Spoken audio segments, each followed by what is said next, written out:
Greenlight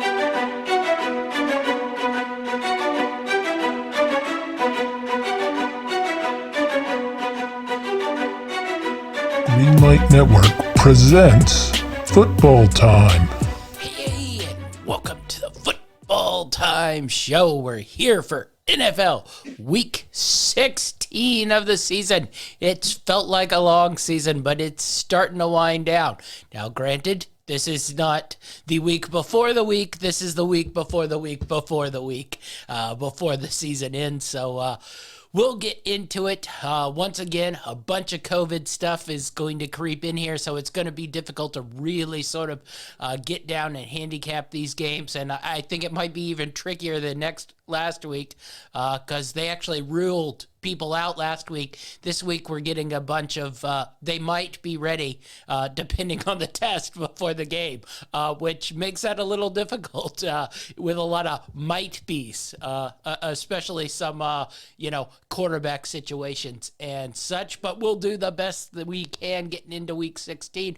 Are you ready to break down Week 16 for us? Yeah, I'm ready. COVID, no COVID, doesn't matter. I'm ready to go. All right, let's touch on the game last night. San Francisco, Tennessee Titans.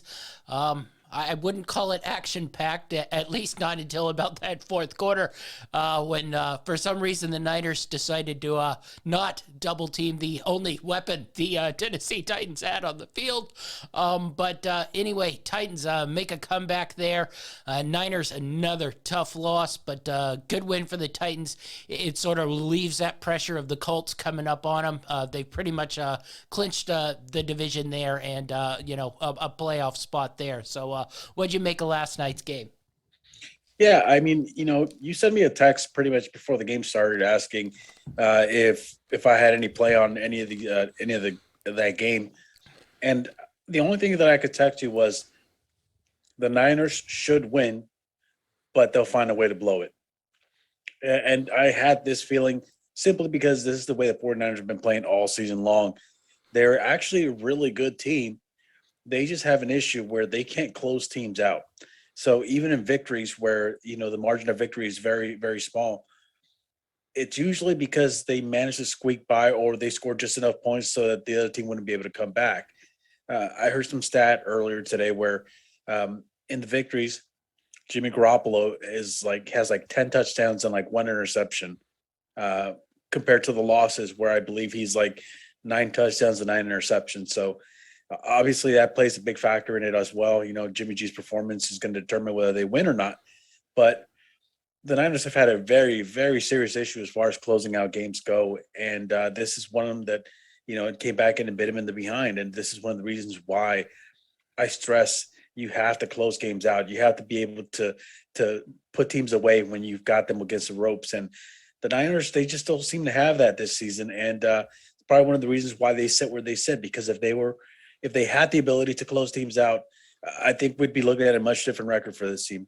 Yeah, I totally agree.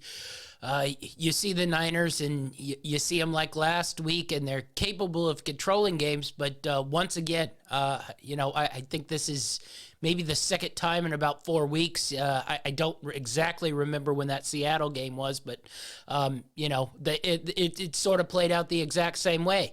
They got up about 10-0, had control of the game. Now, granted, the offense wasn't flowing and they didn't get out to a huge lead, but 10-0 versus Tennessee Titans team, without Derrick Henry, has really, really struggled on offense. You could say they struggled again on offense. I wouldn't exactly say they lit up the scoreboard yesterday, but they couldn't close the game out. And once again, I just think Kyle Shanahan in-game adjustments have just, they don't seem to be there. Once again, I said it in my opening. Why the hell was A.J. Brown still being able to get the ball when basically who the hell else are you worried about there? Yeah. Are you worried about Deontay Foreman getting handoffs in a game you're up? Julio Jones, every time he takes a 5-yard slant route, is grabbing his hamstring. So I just don't understand why they continue to not double, triple cover A.J. Brown and be like, okay, the one dude who can beat us is not beating us.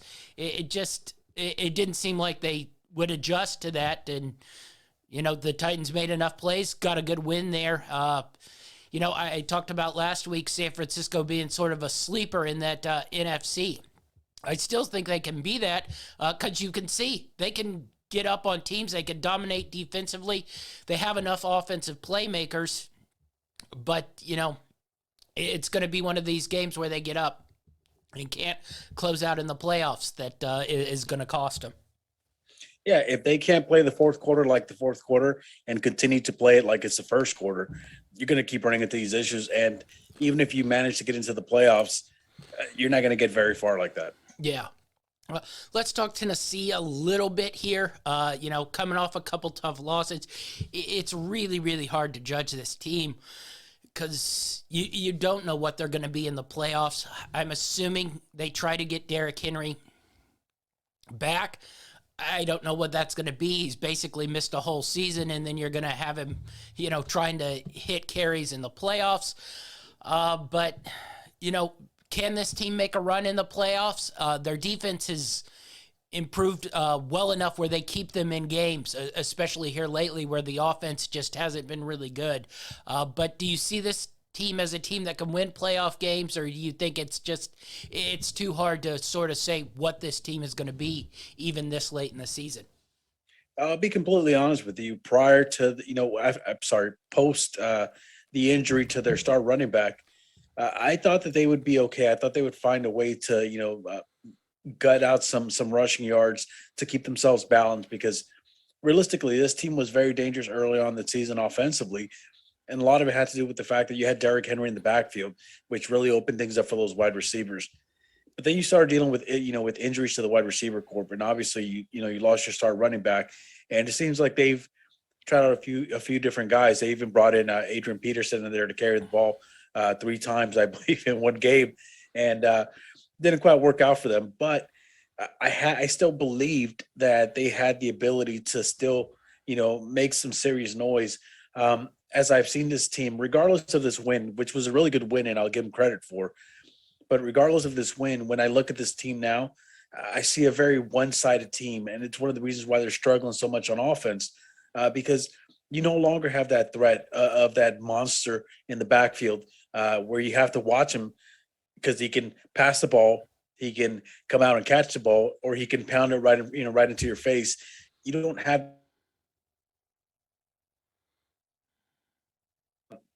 going up against another team that knows how to close a team out, one of the tougher teams.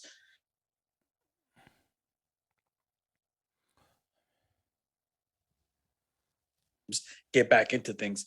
And if they play like this against one of those elite caliber teams, one of those playoff bound teams, they're going to run into issues. And I still think they have enough talent to win games. I just don't know if I trust them as much as I did, even a month ago. Yeah, I think it'll really depend sort of what Derrick Henry looks like. I just think, it's going to be hard for a running back of, his size and power to really bounce back off a foot injury, and run the ball the 25 to 30 times he needs to run the ball in a football game.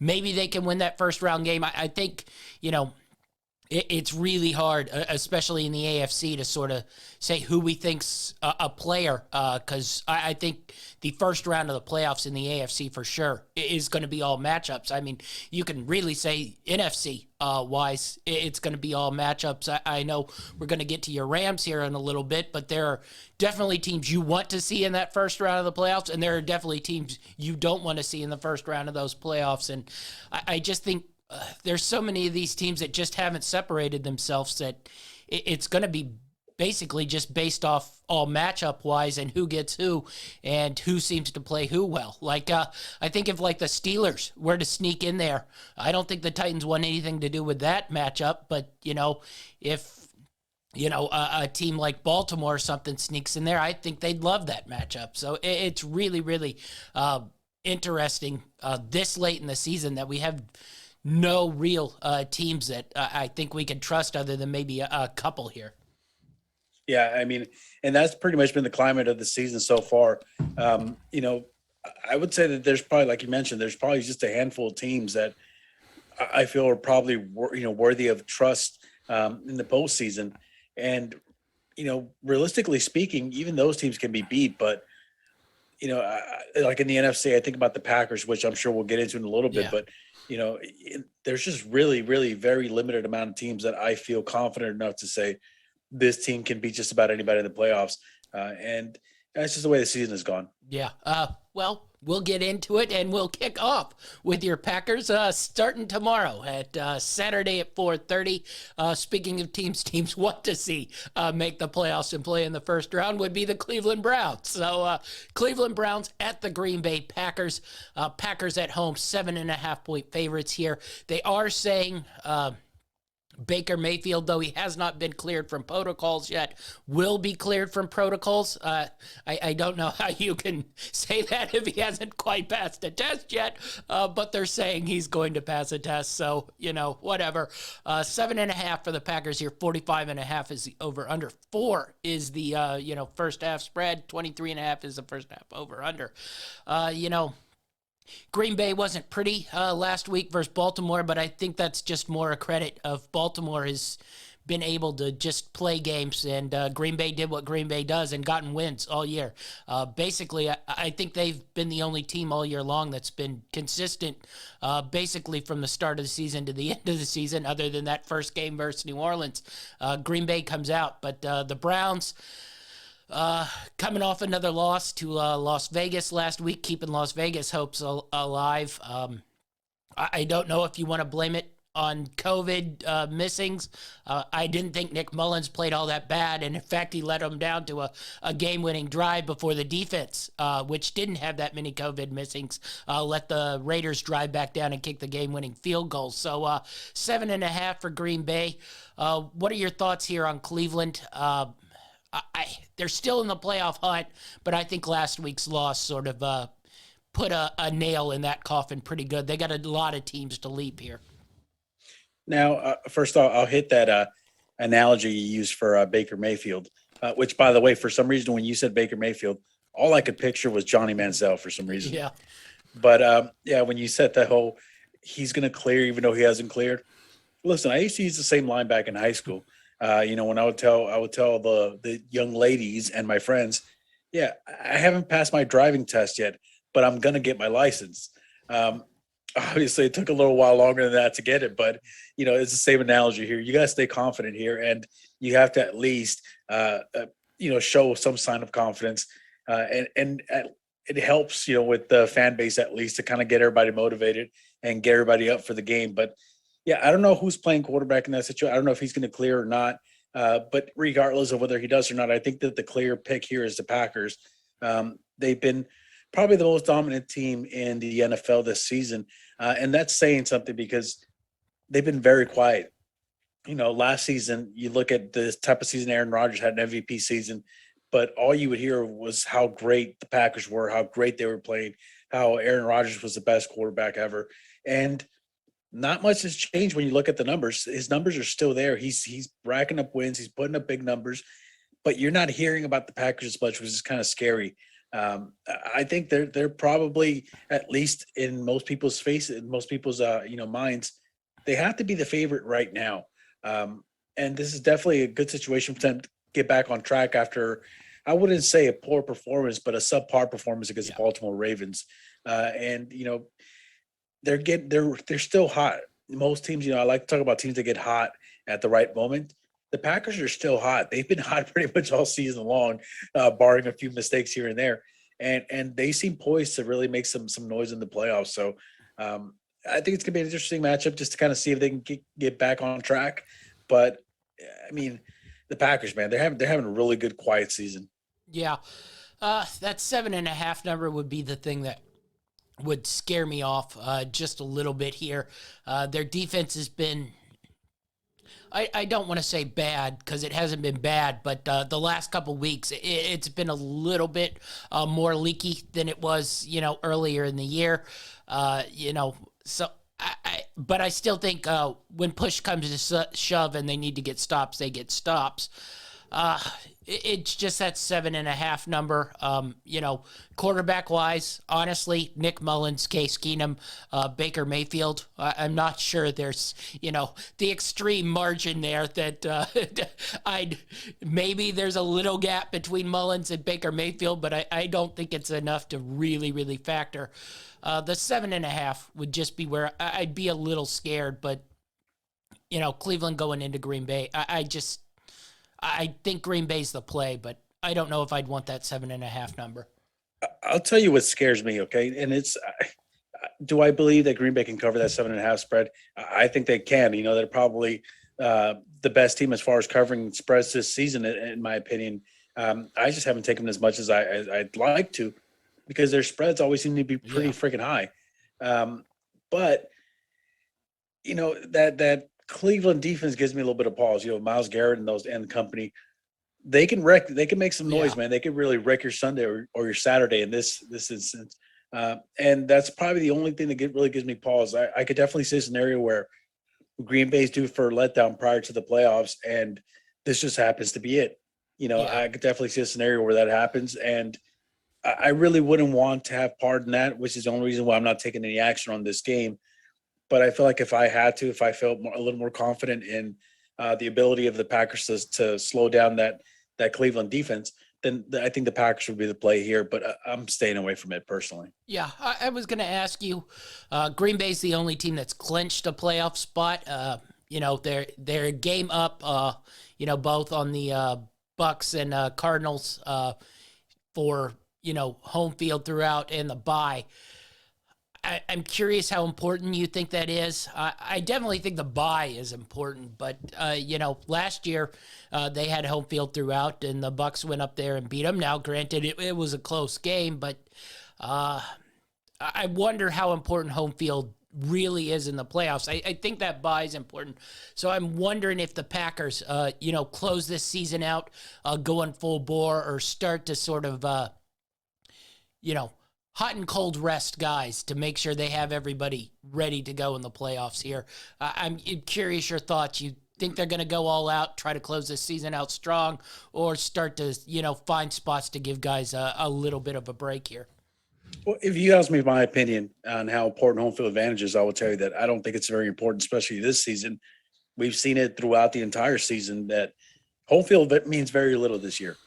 With all that being said, though, I still think that they're going to go all out trying to get that bye and home field advantage throughout the playoffs, because it's a mental edge. It's maybe it doesn't mean as much, but if I'm going to have a tight battle against one of the better teams in the league, I'd rather do it in my home turf, regardless of what the home versus road record might be.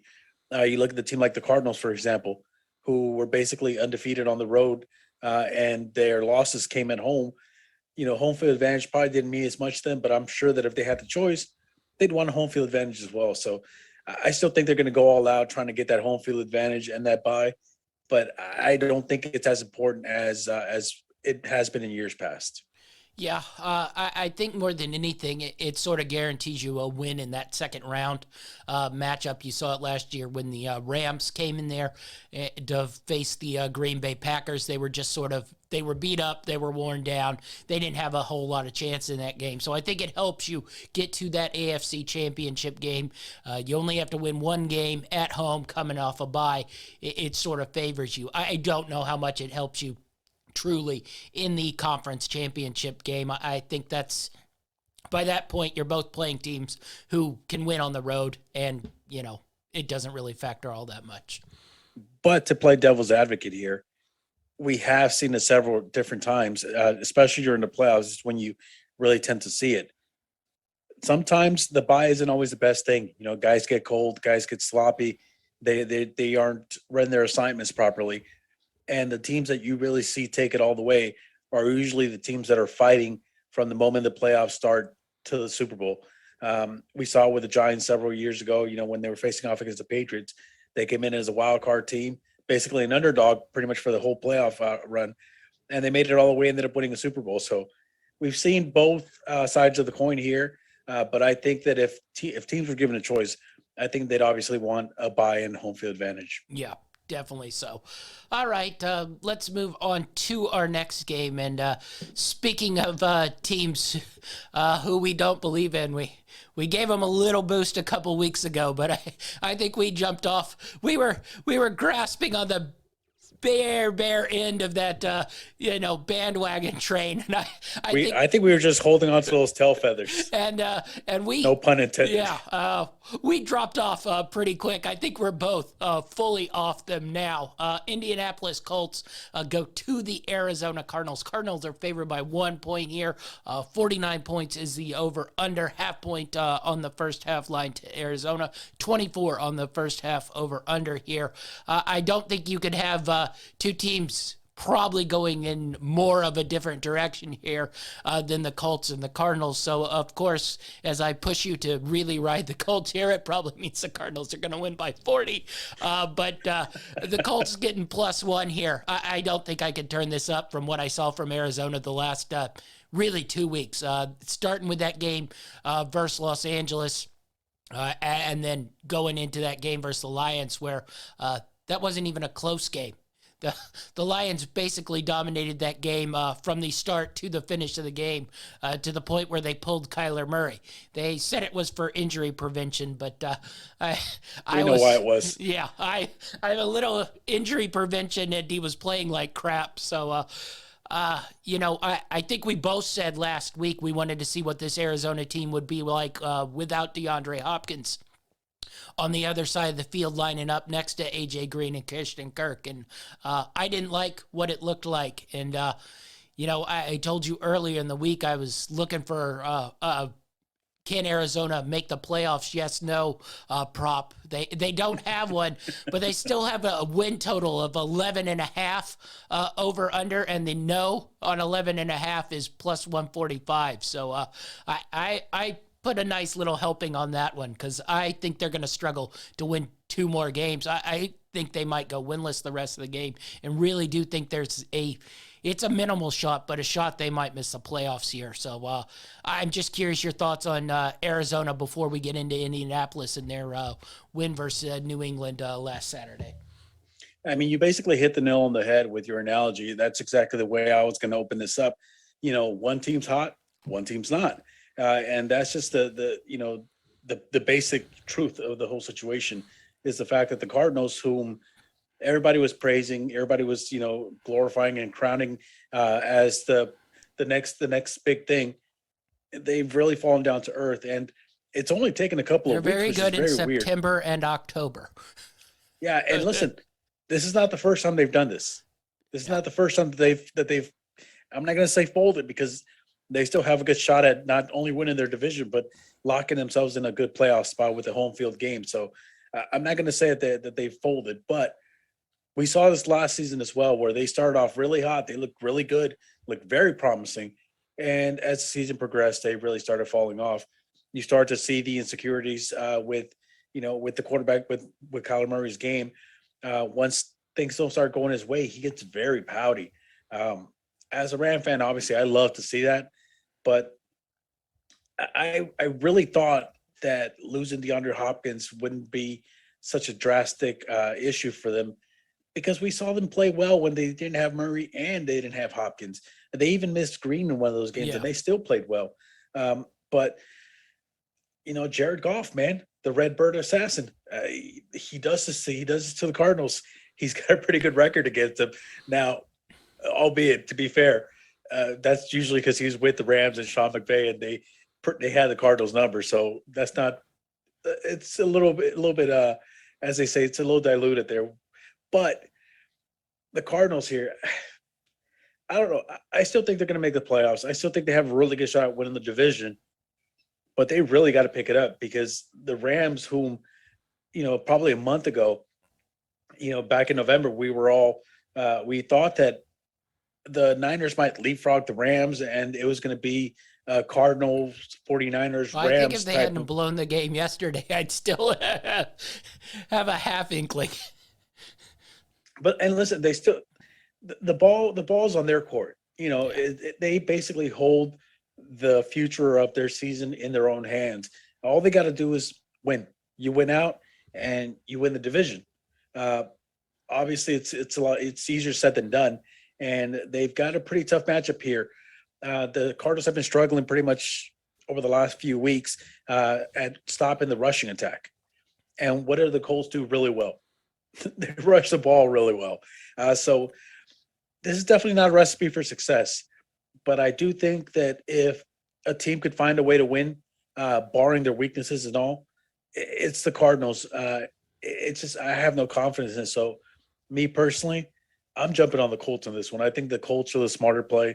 As I said a little while ago, they're hot. The Cardinals are not. And that could very easily turn around. But I think the Colts probably wanted a little bit more here. Yeah, I think I'm not always with everybody and going with everybody's thought on betting, but here, sometimes you just got to do the smart thing here. And from what I saw last week, the Cardinals are just, I just, honestly, I don't think they're going to win a game to close out the season, which, you saw last year. I think they would have lost like 7 straight to close out the season, but they hit that fluky Hail Mary versus Buffalo. And they're on the same sort of trajectory here. So I'm riding all Colts in this one. Before we go to the next game, I will say Rams plus 145 on the division bet here. Would that be something you jump on, or you pulling back a little bit? Oh, no, that'd be something that I would jump on. That wouldn't be something that I would suggest anybody else jump on, and I'll tell you why. You look at the remaining schedule for the Rams here, for example, this week. People are overlooking the Vikings, especially when I look at this line, the Rams being favored. I understand that the Rams are the favorite, the better team on paper, but realistically speaking, the Rams tend to struggle with very physical teams, and by physical, I mean teams that are going to pound you in the face. They're going to rush at you. They're going to run the ball 25, 30 times a game, and that's what this Minnesota Vikings team is going to do. Now, I can definitely see a scenario where the Minnesota Vikings. We'll get getting into this game before we get into the game. But yeah, I think that there's definitely some juice there. I would take it as a Ram fan because it gives me a little more incentive. But I wouldn't suggest anybody else really jump on that one simply because for issues that I'll get into once we get into the Ram game. Yeah. I would also look into the parlay of the under 11.5 for Arizona. Rams win, both at plus 140 to team that up. That's almost like a 8-1, 9-1 victory there. And you probably can't have one without the other. If the Cardinals are going 12 wins, I doubt the Rams are, passing them in the division there. So, you sort of got 2 plus 140s in there as a nice little parlay to put together too. So definitely look at that. But our first one on the mutuals, we'll go with the Colts at +1 and just hope everybody makes it there healthy and maybe continue with the trend of only letting Carson Wentz pass 12 times a game. Yeah, that would work. I think they'd have a great game if that's the final stat line. Yeah, I can't wait till we get into the playoffs and we have to take the 8 game in a row winning Colts and Carson Wentz in the first round of a playoff matchup. Yeah, I'm sure you're looking forward to it. All right. Speaking of the Detroit Lions, coming off that big win here, go to the Atlanta Falcons. This number is 6.5 for the Atlanta Falcons. Sadly, the Falcons won again last, so they're still in our playoff hunt here. Funny enough, and they have the Lions coming to them. So we can't get rid of this team quite yet. 6.5, 42.5 on the over, under 3 on the first half line, 21.5 on the total here. I do think the Falcons win this game. As great a story as that random Lions running back rushing for 120 yards, that honestly, even I had to look up and had no clue who in the hell he was. I don't think that's coming again, even versus this Falcons team, but I don't take the Falcons as touchdown favorites here. No Jared Goff as well. Granted, that's not a huge loss, but judging by the Lions' backup quarterbacks, it's a huge loss. It's quite a drop-off, So, Yeah, no touch in the Lions here, but definitely no touch in the Atlanta Falcons as touchdown favorites. If there's any team that would blow a game to a bunch of guys who won't be on NFL rosters in the next 2 to 3 years, it would be the Atlanta Falcons. So handicap this one for us a little bit. Listen, the smart move here is obviously to take the Blackout Falcons. You're looking, Sharpie. yeah, that's the smartest move. But the smart move here is obviously to take the Falcons.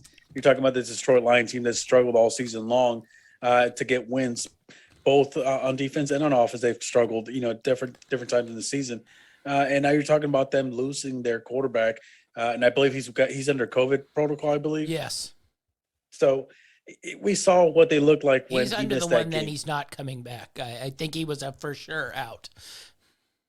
Poor Goff. I feel bad for him. But listen, if the Lions had the Redbird Assassin, now I know the Falcons aren't really red, but their logo is red and black, so it kind of fits in here. If they had the Redbird Assassin, I think they had a shot at least to cover their spread. But without Goff, we've seen the Lions struggle and struggle mightily. So I don't think that you want to jump on this on either side of it. I don't trust the Falcons.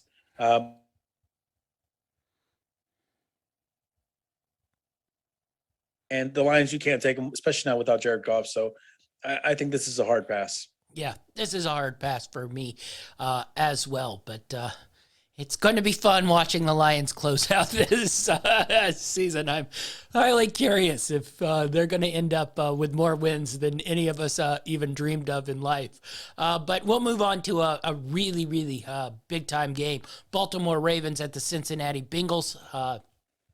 It wasn't pretty, but the Bengals won it 15-10 in Denver last week. I think I put you on myself on suicide watch with you as I was watching this game and watching these two teams play football. But anyway, got the big win, got some extra money in my pocket for the Bengals win, but not the prettiest of games. But Baltimore, I don't know what you could say. This line tells me Lamar Jackson not playing, getting +3. He hasn't practiced all week, so I'm assuming he's a no-go pretty much. But Huntley has shown that he's a solid enough backup quarterback. They've been right there in their last 2 games here. This one's pretty much an elimination game. Whoever wins continues on in their playoff hunt, and whoever loses probably is pretty much done for here. So where are you going here? Bengals -3 at home here. I'd really like to lean towards the Bengals here, and simply because I've supported this team basically all season long. I've thought that they've been playing really good football for a really young team, and I thought they had a really high upside. With all that being said, even without Jackson, I feel like, as you mentioned, I think he's done an outstanding job filling in for the quarterback and making plays and putting his team in a position to win games. Most of the times when you're talking about backup quarterbacks, you're talking about the potential for a detrimental situation, them putting the team in a bad situation. That hasn't been the case with him. He's done a pretty good job at managing the team and keeping him in a good situation. It's a really tough game, as you mentioned. Big playoff implications in this matchup. And I like I said, I'd really like to lean towards the Bengals here, but I don't know why. I've got this weird feeling like they're not ready yet. And they know it, and they know it deep down inside. And it's one of the reasons why you've seen this huge drop off over the last, 6 weeks. And even though they've been playing better after that skid where they lost a couple of games, they're still not at the same level that they were when we were giving them high praise. And I don't think they can get back to it. I think that it's probably a little too late in the season for them. Play for me here. I'm really worried about, it's such a close spread, such a close matchup, divisional rivals. I don't know which way I'm leaning. Like I said, I would really like to lean towards the Bengals simply because they have most of their guys ready to go. But I feel like the Ravens are that team that can definitely spoil your Sunday, especially when you bet against them. So I'm personally not taking a play here, but I will be watching this matchup closely. And for the record, I believe your exact words last week were I can't believe I'm forced to watch this bad football. Yes. It's something along those lines. So, but yeah, I'll be watching this game very closely. I think it's going to be a really good matchup, regardless of who's playing in it, just because of the implications, the playoff implications. Yeah. But as far as making the play here, I have a hard time really picking one. So I think I'm going to be a pass in this one unless you can somehow sell me here. Well, I mean, I think you summed it up, and this is one of those. Do you trust analytics, or do you trust sort of wherewithal and just the ability to find ways to win games? Because the Bengals seem to find ways to lose games. I mean, even last week they won the game, but they were the much better team and dominated, 3/4 of that game. And, Drew Lock drove down and basically put the Broncos ahead, and it took the Bengals to come back and have a last minute play to retake the lead. So, even something like that, we talked about the week before with the Niners where they dropped 2 punts, the bad clock management at the end of halftime. And then you got the Ravens, who are decimated with injuries, but they just find ways to win games and keep themselves in games. So it's like, do you trust the stats that the Bengals are the better team here? Which I believe the Bengals are the better team here, but honestly, I really want to take this Ravens getting 3 points, because I feel like the Ravens are going to end up being the one that ends up winning this division. Somehow, some way, the Ravens are going to be the one who come out on top between the Bengals, Browns, Steelers, and Ravens. I just feel like it's going to be the Ravens. And I think getting 3 is a really, really good gift. But I can't give you stats that say we should take the Ravens here. They have a backup quarterback in there. They're playing guys who weren't even on their roster in their secondary. They have running backs who weren't on their roster at the start of the season playing running back. But they were a 2-point conversion away from beating the Packers. They were a 2-point conversion away 2 weeks ago from winning. They were a 2-point conversion away from tying the game versus Cleveland. Maybe if we didn't go for 2-point conversions every week, because we aren't good at running plays, or at least not good at hitting Mark Andrews in the hands on plays to convert those 2-point conversions. But it's just a gut thing that I'd take the Ravens +3 in this one, but I don't know if you want to trust that, because my numbers all tell me to take Bengals here. Yeah, I mean, I think the eyeball test tells you to take the Bengals here simply because just looking at the injury report. But again, I've got that gut feeling that the Ravens are going to find a way to stay in this game, not just stay in this game, but stay within it so much that they'll have a good shot at winning this game. And that's the part that gives me pause. I don't know how confident you are in this in your gut feeling about the Ravens here, but I think that if it's over 50%, I think we should probably mark it down at least as maybe in our column. Well, let's put the Ravens down as our second one for now, and if we find one that's better than it, we'll go back and probably knock that one off. But I kind of like them getting 3 here versus the Bengals, sort of in an elimination game. I think the Bengals are going to come out and be a little nervous, and the Ravens, basically are in big-time games all the time. So I don't think they'll be nervous overall, and I think they're sort of due for a win. They had that stretch where they were winning all their close games. Then the last couple weeks, they've lost all their close games, so it's sort of balanced out, and I'm figuring this one will be another close game, so maybe they grab the win here. We'll move on to our next game. The aforementioned Los Angeles Rams, who we touched on a couple times, sort of found their mojo back. I wouldn't say all the way found their mojo back. The first half of the Sunday night game was not exactly a thrilling experience. Luckily, you were in snooze town and didn't get to watch the first half of that. But -3 for the Rams going to the Vikings. Dalvin Cook is out, but they've said Once again, we're in the Alexander Madison should clear protocols by Saturday. So Madison will be in there.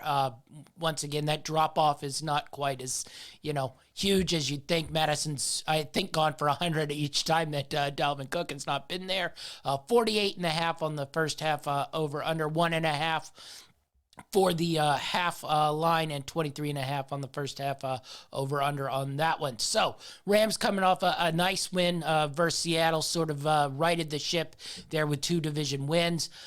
Minnesota has stayed plucky enough. I don't want to say it's always pretty, but they've kept themselves semi-relevant here with a nice win versus Seattle, and the win versus Arizona there. So 7-7 Vikings come in there.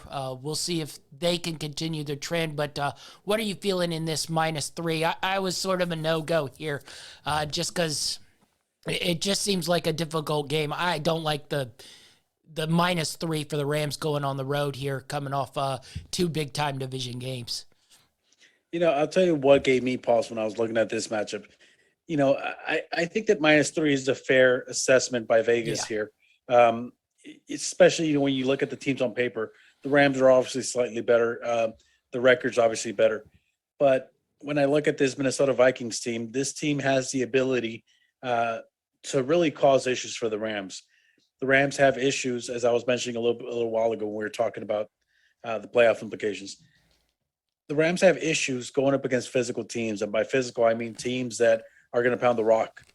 And even without Cook, this Minnesota team has the ability to use Madison in the same way they use Cook and just pound the ball. The Rams have the type of defense that bends and doesn't break, but you have some big stud wide receivers on the outside with Jefferson and Thielen. You have a really, really good backup running back, not to mention the fact that your offensive line, you have a bunch of studs at, when it comes to run blocking. And you have a recipe for disaster there. So I'm not going to take any action on it. I think this game's too important for me as a Ram fan personally. And seeing how the Rams do against a very explosive offensive team.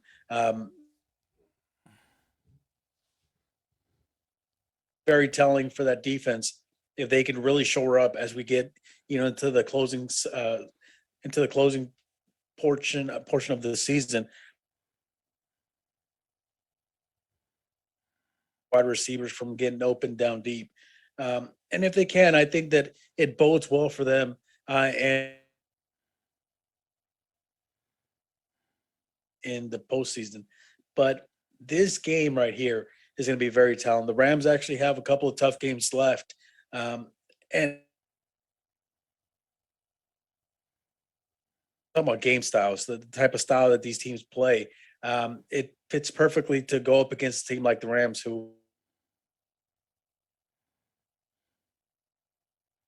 I think the smart play would still be to take the Rams here, but it definitely gives me pause going up against a team that has the ability, like I said, to pound the rock straight into your face. Yeah. Before I move on from there, I just selection.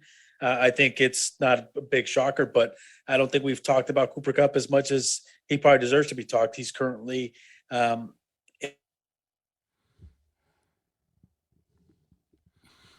categories that are important, receiving touchdowns, receptions, and yards. So he's done a really good job this season. He's had a really good year. And Matthew Stafford, that November, it really stuck in the minds of people, didn't it? Because he got snubbed. I think he got snubbed for a Pro Bowl selection. You look at his numbers, and he's one of the top quarterbacks in the league in passing yards, passing touchdowns, and even a passer rating. So that November really screwed him over. But I think that he got snubbed in that Pro Bowl. I just wanted to mention that. Yeah. Well, I think I'll pass on the Pro Bowl snub. Not that I care about the Pro Bowl one bit. Oh, you do. I see you got your tickets. Not to mention 15 guys will pull out. So I'm sure Matthew Stafford will, unless, of course, they make it to the Super Bowl. But listen, I was going to say, if I see no Rams in the Pro Bowl, it's probably a good thing for me. Yes. Yeah, you mentioned it, Cup. At least he got a little MVP buzz this last week. Now, if anybody's paid attention to the award ever, there is basically the last 20 years, there is no chance that a receiver is winning it. I think a guy could go for 20,000 yards in a season and they still give it to some quarterback. So, Do you think it gives him a little bit more of a chance if he somehow manages to actually pull off the Triple Crown? I think because the quarterbacks, nobody's run away with it. I think he'll at least get a couple votes, which, would be probably success, considering last year Derrick Henry rushed for 2,000 yards and didn't get any. So at least I think Cooper Kupp and Jonathan Taylor, both will get at least votes this year. Will they win? Aaron Rodgers. Yeah, I don't know. It probably depends how much the voters hate Aaron Rodgers at this point. But really, if you start to stare at his numbers, there's really no way to sort of work around it, that it probably should and will be Aaron Rodgers. Though I think if you voted for Kupp or Taylor, I'd be more than happy to lean that way, especially since those guys have had hell of a year. And Aaron Rodgers basically has had the same year he's had every year of his career, pretty much. So, I think what Kupp's done has been outstanding, especially now that he doesn't have Robert Woods even on the other side of him. Granted, he has Odell Beckham, but it might be more popular. But I think at this point in time, Robert Woods probably the better player. So I think this one probably a cross off. I think if it went to 2.5, I'd be a little more bullish on the Rams here, but that 3 number, and it's trending up because it's 3 at minus 120. So by game day, it'll probably be 3.5, 4. And I just Now he's back. I think that probably. I don't know how much of the field he'll actually see, especially the way that Sony's been running the ball. He's been doing pretty well, actually. He's surprised me. But Cam Akers coming back, I think, is probably huge, especially if they manage to snag a postseason berth. Now you have 3 backs who are capable of gouging defenses in different styles. So a good plus for them. They're starting to get healthy again. Yeah, it'll be interesting to see if they activate Akers or not. It'll probably, depend how healthy Darrell Henderson really is. I'm curious, how healthy Akers really, really will be as well. The one injury I don't like is the Achilles tendon injury, especially for a running back. But it at least probably give him some depth and another pass catcher, out of the backfield if they get in the playoffs and they do activate him. It'll be interesting to see for sure about that. Next up, probably the biggest game on the AFC side of things. Buffalo Bills, New England Patriots. Patriots probably had their worst game in, about 6 weeks versus the Colts.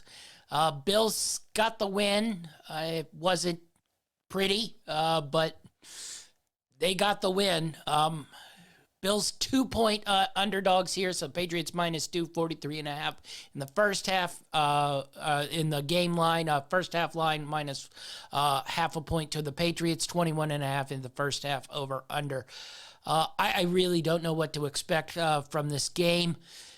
I want to think the Bills will bounce back, but I just don't like what I see from them. Basically, I will say the last couple weeks, Singletary has gotten a handful of more carries and looked pretty solid, but I don't know if he can do that, versus New England. So I'm curious what your thoughts and how you're reading this game. 2 points for the Patriots here. I very, very desperately, badly want to trust the Bills because I want to take the Bills here. But, I've done it pretty much, I feel like at least a few times after losses and after poor performances where I've put my trust on the Bills here. And then they come out and they play very flat and they don't look like the Bills team that we thought we were going to get this season. I don't know what happened. I know that they started the season off really slow with that big loss But then they racked up probably about 4 games straight where they were just completely dominating teams. And we haven't seen that. We haven't seen that Bills team that has not shown up. I want to say that the Bills want this game more, but when you're talking about a Bill Belichick coach team, he's such a good coach that I can't see a scenario where he doesn't get his guys up and pumped for this game. I think this is going to be probably one of the bigger matchups here in the AFC as far as playoff implications and seedings go. So it's really important for both teams here to pull off a win. And I just can't make up my mind. I know which way the wife is leaning. She's definitely,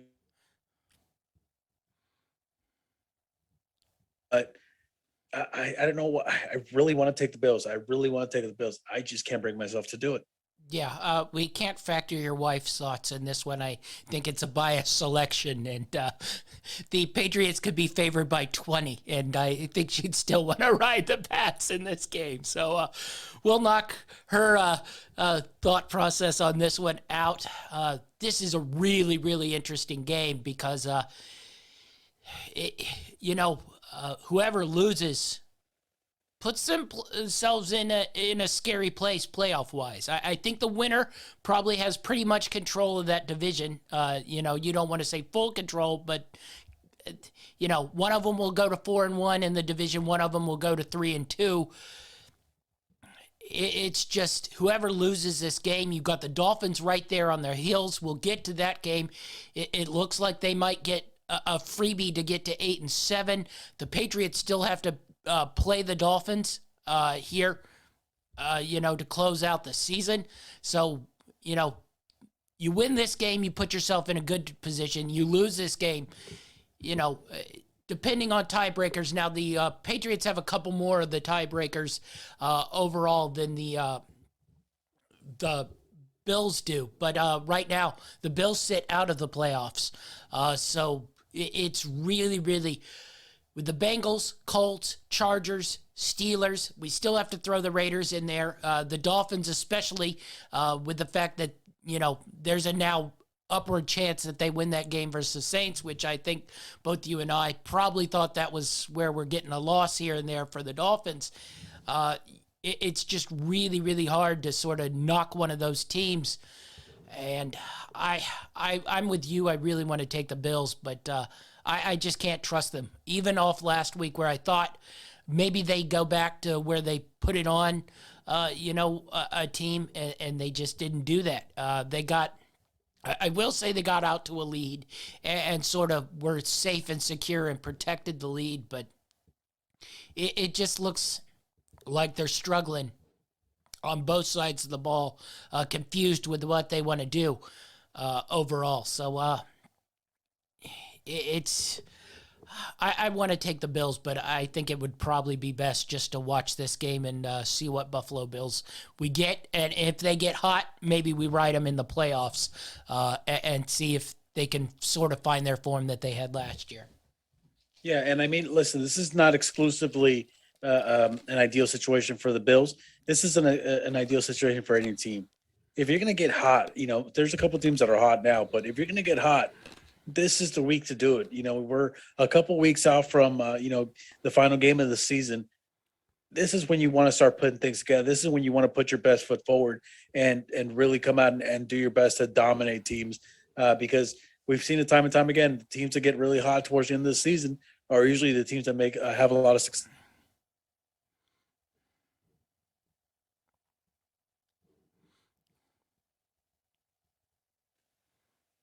Yeah, definitely so. Let's go to our next game here. This one's an interesting one. Jacksonville, favored by 5 last week. We both were on that one pretty easy. Turns out Urban Meyer is not worth the 4 points that he was fired about. The Jacksonville Jaguars still sucked last week. And I have to say, once again, watching these two teams the last couple weeks, I'm a little stunned the Jets are only favored by 1.5 here at home. 41.5 on the total, half point on the first half, and 20.5 on the over-under first half total. I gotta say, New York Jets, I like here. Again, last week I watched them play. The offense looked even better. It looks like they're improving. I wouldn't say greatly, but every week it seems like they're getting better. And every week somehow it looks like the Jaguars somehow get worse from what we saw. So I was stunned this number was this low at 1.5. Once again, I like the Jets here at 1.5. I think they're the better team. They're at home, and I think their offense is starting to find a nice little rhythm there. Yeah, listen, to Jets fans, I know it's been a very disappointing season, but you have to crawl before you can walk. You have to walk before you can run. And this team has shown flashes on defense to at least give you some hope that there's potential for them to be good in the future. And the offense has not been horrible. You look back a couple of seasons when you had I already forgot his name. The Carolina you better quarterback. get used to it because he's going to be taking snaps for Carolina this week in a dual system. I know. We haven't I know. gotten into that conversation of depth, but it's coming. I was hoping. Yeah, I knew it was coming, so I was trying to brace myself for it. But, Sam Darnold is the name you're looking for. Yeah, listen, that offense looks so porous when he was under center. Not that it was always bad. He had his moments, but at least now the Jets offense looked like they could put up points. And it might not be enough points to win games, but they're going to be good for something at least. So it's an improvement. And as I said, you have to crawl before you can walk. You have to walk before you can run. So it's a good time for Jets fans that the team is at least making strides and improving. They're looking more and more like an NFL team. So I know that's not much, much of a pick me up here, but it's something. It's something to hang your hat on. And I think this is a game where they'll come out and they're going to show the Jaguars that as bad as people think the Jets are, they're still not as bad as the Jaguars. Yeah. So I'm taking the Jets in this one. Yeah, me too. I think I'm taking the one team I've seen show progress against the team that somehow seems to get worse every week. So I'm riding that Jets -1.5 on this one. Speaking of a team who no longer shows progress, and Jake Fromm taking over at quarterback here. I don't even know really how to handicap this one. I can pretty much tell you I'm not taking the Philadelphia Eagles -10, but there's no way I'm taking the New York Giants, who are just probably bordering on the level of the Jaguars at this point in time. So 10 for the Philadelphia Eagles, 40.5 over under 5.5 on the first half line, 20.5 on the first half over under here. If you got something in this game, the Eagles looked really good last week. But, we've seen this game before. It was also versus a decimated Washington, football team who basically had no one on either side of the ball in the game. But, I just don't know how to handicap this, but I don't want 10, and I want nothing to do with the Giants. So I'm just, if you got something in this one you see, I'm curious. Listen, the only thing I got for you here is that I think everybody knows that the Eagles are a much better team here. Even with all that being said, I can't take the Eagles at +10. We are now officially in the stretch of games that some of these spreads are going to be a little too high for me. The next one's fun. Yeah, but I just think a 10, regardless of the opponent. You're talking about a team that, as good as they've looked, they've also looked pretty poorly, at certain weeks. So I'm not going to say that they won't cover here. I could still see a scenario where they cover, but I'm not going to put any money on it. I'm not putting my money on the Eagles and hoping that they beat this decimated Giants team into submission. I just can't see myself doing it. So I'm going to be a pass here. Yeah, the only thing I'm looking forward to is Eagles play Cowboys in a week or so, and that will be a good test to see where the Eagles actually are. This one, I'm just an automatic cross-off, and this next one, I'm also an automatic cross-off. But I am going to hammer the Carolina Panthers. But first, we'll get into the game. Tampa Bay Bucks coming off a shutout loss to the New Orleans Saints. Now, granted, their defense looked solid, I will say. They only held the Saints to 9 points, but 10 again on the road here versus Carolina. 42.5 on the over-under, 6 on the first half total. 22.5 on the over-under first half. Godwin out for the season. Fournette's out at least to the playoffs. They activated Antonio Brown. I'm assuming he'll be in the game, but Gronk looks a little banged up, so I'm not touching 10 on the Tampa Bay Bucks. But nothing can give me to take Carolina basically the rest of this season. And their new strategy of splitting duties between Cam and Sam Darnold is basically insanity. One, neither can throw the football, so I don't understand this splitting of time. I could get it if one of them had a cannon for an arm and didn't throw it, inaccurately to the other team, but both of them throw it inaccurately to the other team. Granted, Sam Darnold's can go a little further, but it doesn't go to anybody in particular. Honestly, I think at this point, Matt Rule is trying to get himself fired and get a giant paycheck on a buyout, because what the Carolina Panthers have done the last 4 weeks is basically coaching malpractice. And then what pees me off even more is then he comes in his press conference and blames the quarterback for not playing well. Hello, we've all watched Cam Newton. We know he's not a good quarterback anymore, so why the hell are you playing him? So give me something on this. I'm pretty sure he was in the room when they were talking about re-signing Cam. So I'm sure he had some say in it. But listen, as I mentioned earlier, if you're going to get hot, this is last week. We expected him to do big things. I had him in my parlay to beat the Saints.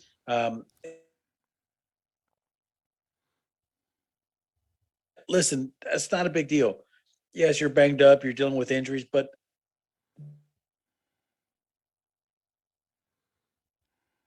not just that, they were a team with a lot of continuity. They were bringing back the exact same team they had the previous year.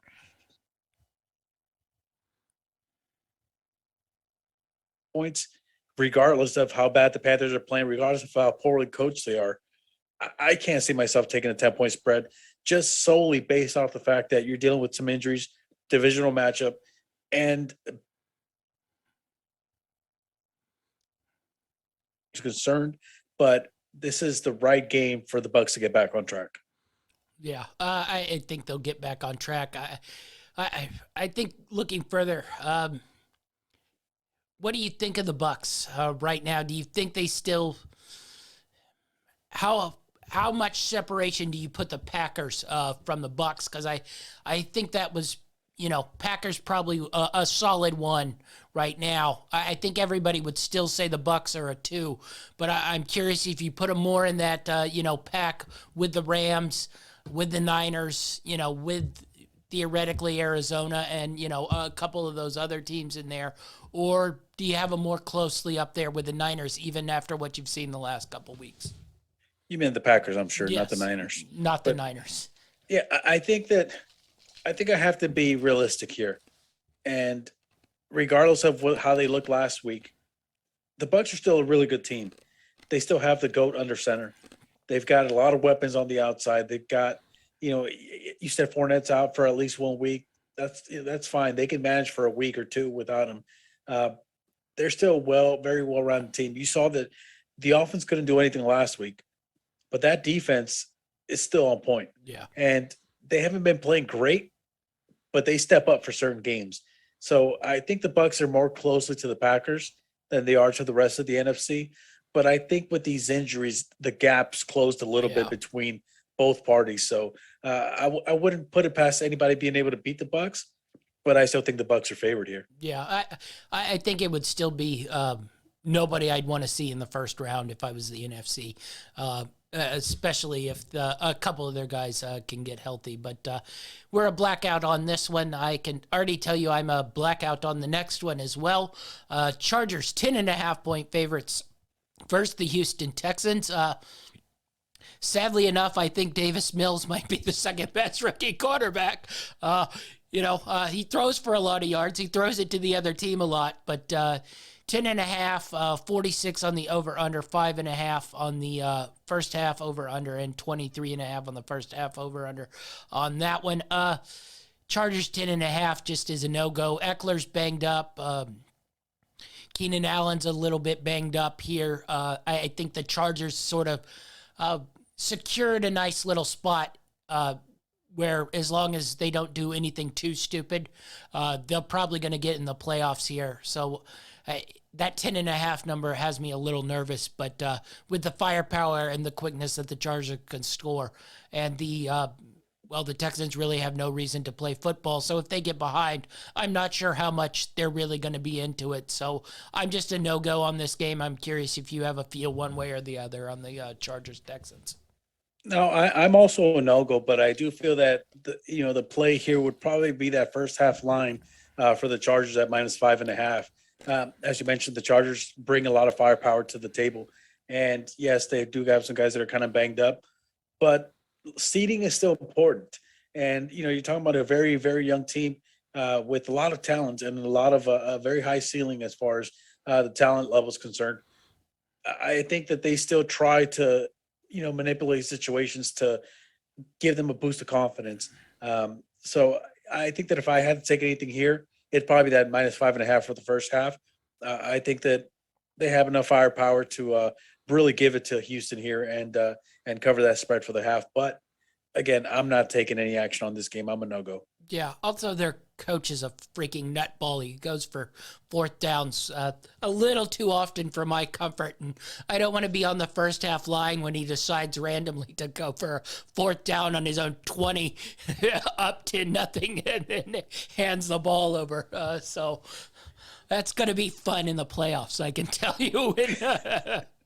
I hope he doesn't do that at the playoffs. Oh, I think this guy's crazy enough to do it. So anyway, we'll pass up on that game, and we'll go to a next game that pretty much both teams eliminated from the playoffs. So I don't even know really how to handicap this one.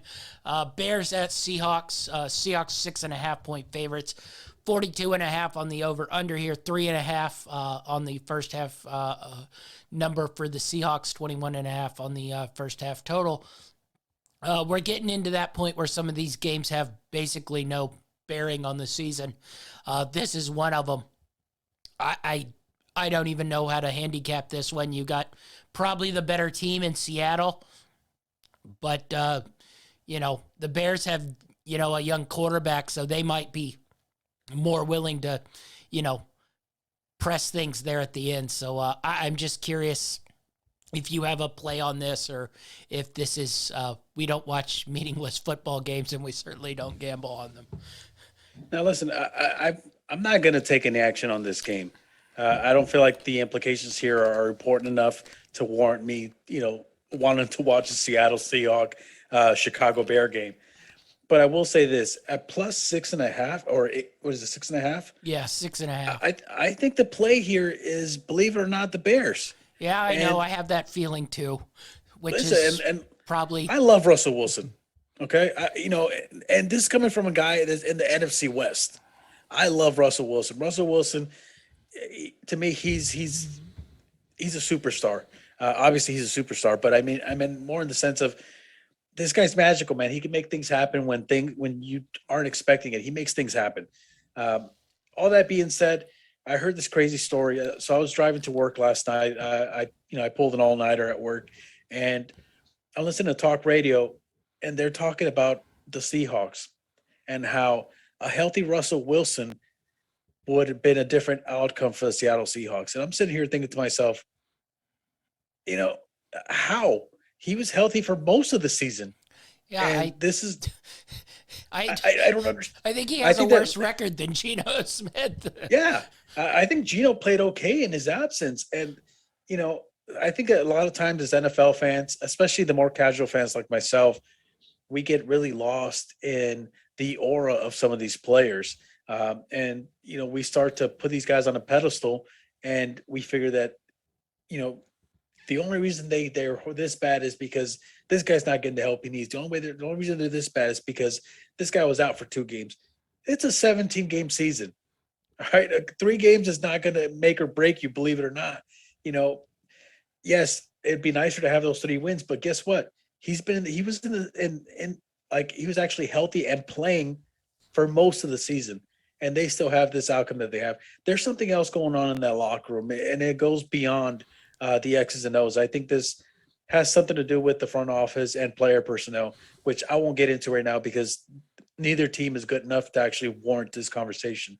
But I will say that if I really wanted to put some money on this game, I'd lead more towards the Bears here, getting 6.5.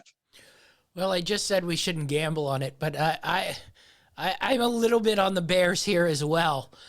We need that defense, man. They can get after guys. And I think Fields, I wouldn't say he's great, but he's starting to put up some numbers. And like I said, this game is meaningless. So it's more likely the Bears go after it and get, guys their numbers. Do we dare grab the Bears on the road plus 6.5 in Seattle here? Man, that's scary. But listen, this is your show. This is your game, man. If you're down for it, I'll ride with you.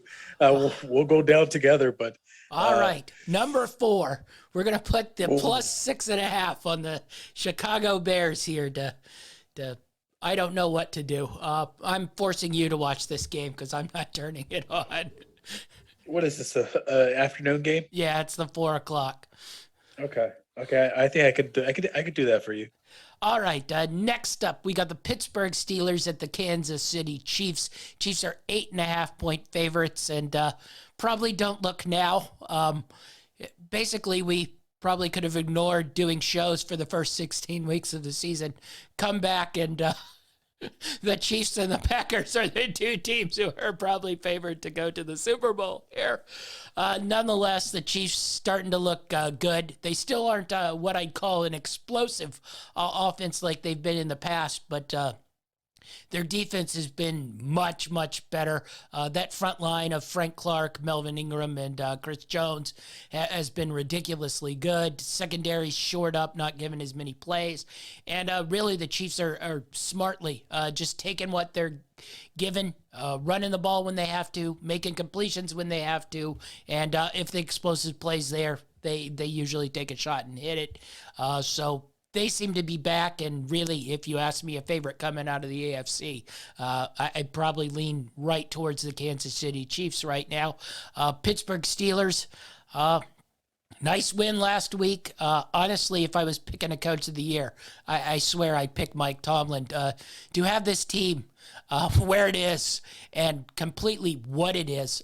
Basically, Big Ben threw for 140 yards and Najee Harris rushed for 18 yards. And they somehow managed to win a game 19-13. So whatever coaching magic he has, he has. But I can't take the Steelers in this one.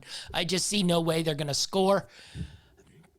If you prodded me, you probably could talk me into taking the Chiefs 8.5, but you know how I feel about taking those big numbers. So I'm curious your feel on this one.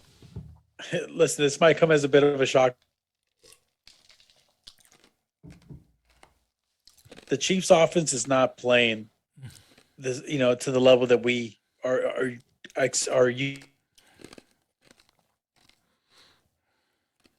seeing from them.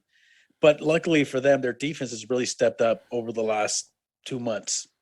And you're talking about a couple months ago, we were talking about the Chiefs potentially not even making the playoffs. You can thank the Packers for that. A-Rod. Yeah, that's how poor. That's how poor the Chiefs were playing. Their defense has really stepped up their game now. They're not playing lights out by any means, but they're playing well enough to, even with mediocre offense, they're in games. I think that we're due for a bit of a letdown. And I think that if anyone's going to cause it, it's going to be Mike Tomlin and the Steelers. Their suffocating defense, I think, is going to cause a lot of issues for this Kansas City team. Yeah, I still think Kansas City's a better team, especially on paper. But what are they getting here, 8.5? Yeah. I don't want to spoil my individual picks here, but I like the Steelers here at plus 8.5. Yeah, I think we'll probably pass on this one here, and just I must say I've become a little love with these Steelers because, I mean, their offense it borders on Jacksonville Jaguar levels, and somehow They're winning games. they're winning football games, and really, they're 1 or 2 wins away from being in the playoffs. I don't know if they can pull it off because they close with a very hard schedule, the aforementioned Chiefs, and then, a couple division opponents. So I don't know if they can pull it off, but honestly, what Mike Tomlin has done has been ridiculous. Now, it's probably speaking to, the rest of the coaching in the NFL that if you have any coach who is similarly good at coaching football, can drag a team who basically has no offense whatsoever into playoff contention. But, I didn't really want the Chiefs at 8.5, but I can't grab the Steelers in a game where I'm not sure they can score 6 total points. I don't blame you. Trust me, I don't blame you. This is me going with my gut. And again, I'm not advising anybody to take this one, but I think that the Chiefs are due for a letdown. And if you're going to have a letdown, I'd rather have it right now as opposed to a couple weeks later. Last question before we move on. Do you have an AFC favorite, or do you think it's probably the Chiefs here? Listen, I want to be behind the Chiefs because they've been the sexiest team to pick over the.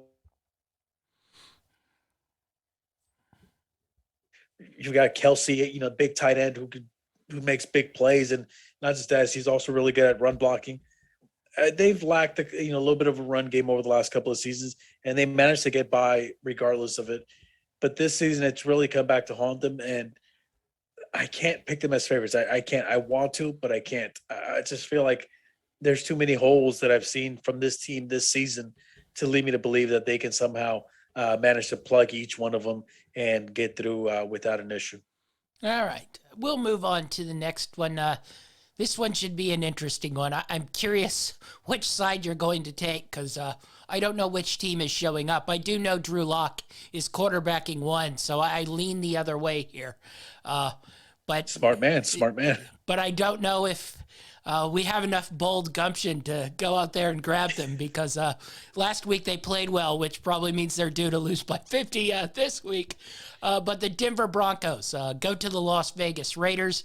1.5 points for the Raiders. They are favorites here, 41.5 on the total for the game. Half point in the first half to the Raiders, 20 on the first half total here. I must say, I tease the Raiders a lot, but that was a gutty win last week, and everything that's gone on there for them to still, be in contention here is really ridiculous. They could have packed up shop, a handful of times coming off losses, and they still they fight and they get wins. So, Denver. I think we both think their record's a little shinier than what their team is. I kind of like Las Vegas here at -1.5, especially with Drew Lock playing quarterback there. So I'm curious your handicap on this one and what you think. I think this one's another one that's also a playoff eliminator. If somebody wins, they keep themselves in the mix. Whoever loses probably falls out of the pack there.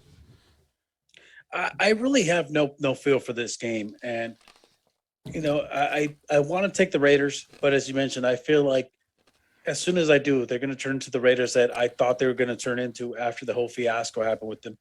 If any team has dealt with adversity this season, it has to be the Raiders, both on the field and off the field. They've dealt with just about every issue that a team could deal with in a season, and yet somehow they're still in the conversation for a playoff spot, which is really weird.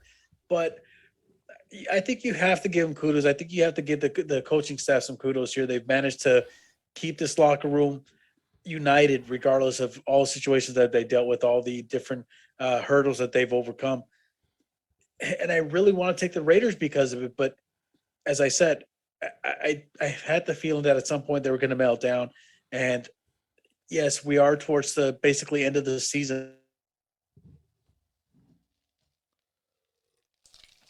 it could happen at any time. So I'm a no-go for this game. I have no. Now that Drew Lock's quarterbacking, so I'm gonna stay away from this game, and I'll probably just check out the final. Yeah.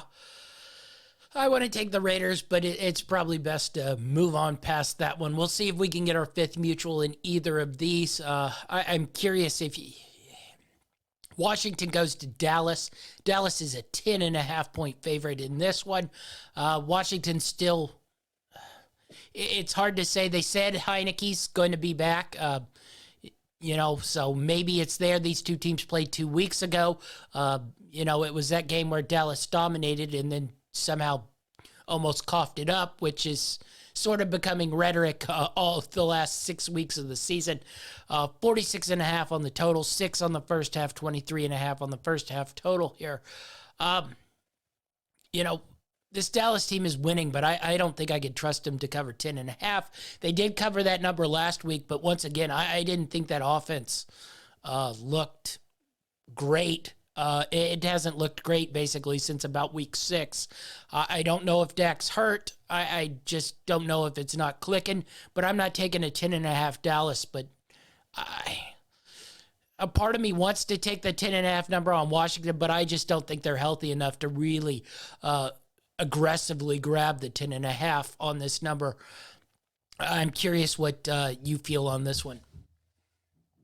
Nail on the head. That's exactly how I feel. I have this game picked with a contingency attached to it. I think that if Heineke plays, I think that we're looking at a much closer game. You said earlier when we were talking about how the Packers are the one team that's clinched a playoff spot. The Cowboys have actually clinched a playoff spot as well. Yeah. It happened last night with the Niners loss. But, this is not the same Dallas team that we were talking about, 6-7 weeks ago. They've definitely, offensively at least, really taken a nosedive here. They don't seem to have any consistency. As you mentioned, I don't know if the quarterback's hurt. I don't know if Prescott's hurt or not, but there's something going on there. Things don't seem right, and it gives me a lot of pause here. So I'm not taking the Cowboys here. If Heineke somehow plays, I think the play here is to take Washington, who actually has something to play for, and you're also getting 10.5 points. So if Heineke plays, I think the play here is the Washington football team at plus 10.5. But again, this is if he plays. If it comes out to a game time decision, I'm a little less likely to take it. But either way, I don't think I'm taking the Cowboys in this one. And if Heineke is a game time decision, then it's a no-go for me. Yeah,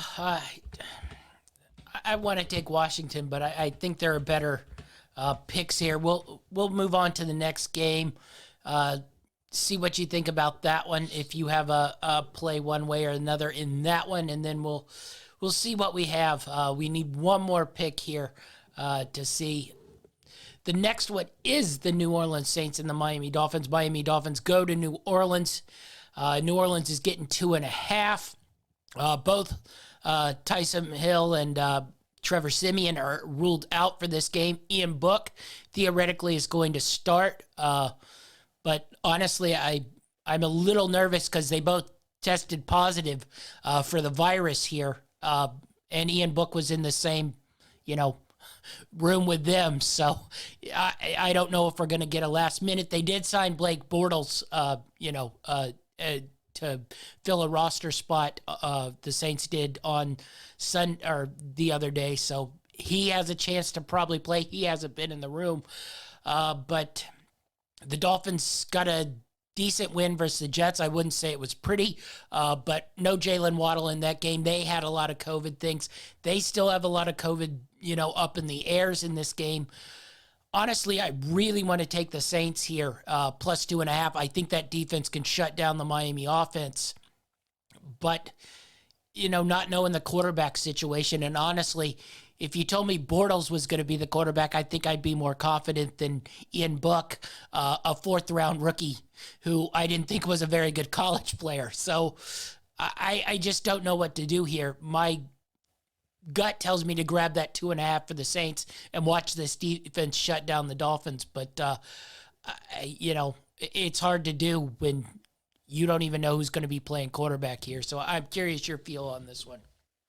I'll tell you what my opinion is. My opinion here is you take the Dolphins. If this was a 3-point spread, I think I'd be leaning more towards taking that defense of the Saints and hoping that they completely shut down this Dolphins offense.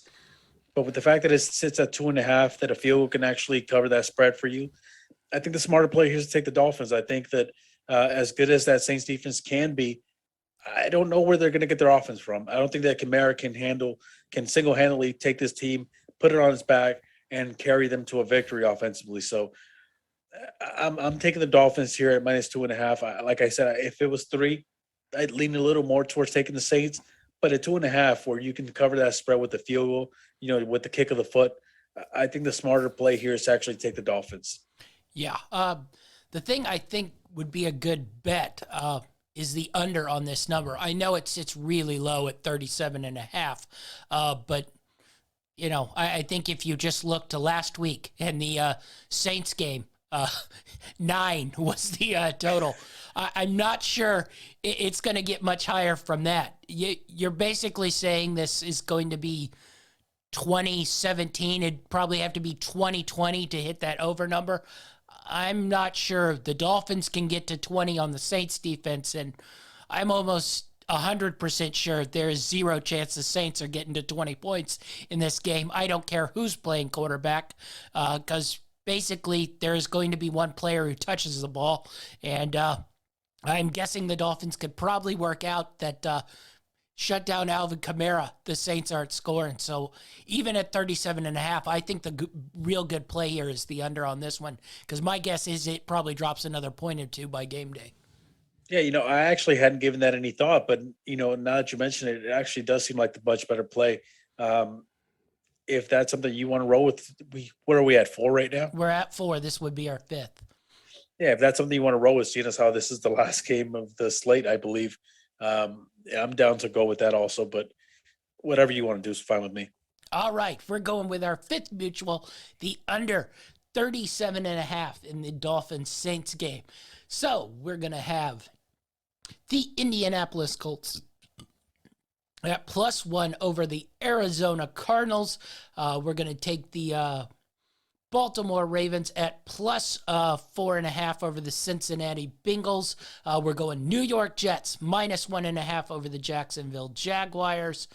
We're going Chicago Bears +6.5 versus the Seattle Seahawks. And lastly, the under Dolphins Saints at 37.5. So that gets rid of our mutuals for the week. What do we got on the individual best bets of the week for us? For individual picks, I have 4, 5 with a contingency. Oh my, 5 with a contingency. All right, you start us off here. Okay, for my first game of the week, I'm going with the Indianapolis Colts at +1 over the Arizona Cardinals. Well, this is fun. Indianapolis Colts +1 for me as well. So it's a mutual and it's an individual best bet of the week. What do you got for us next? Here's my contingency play here.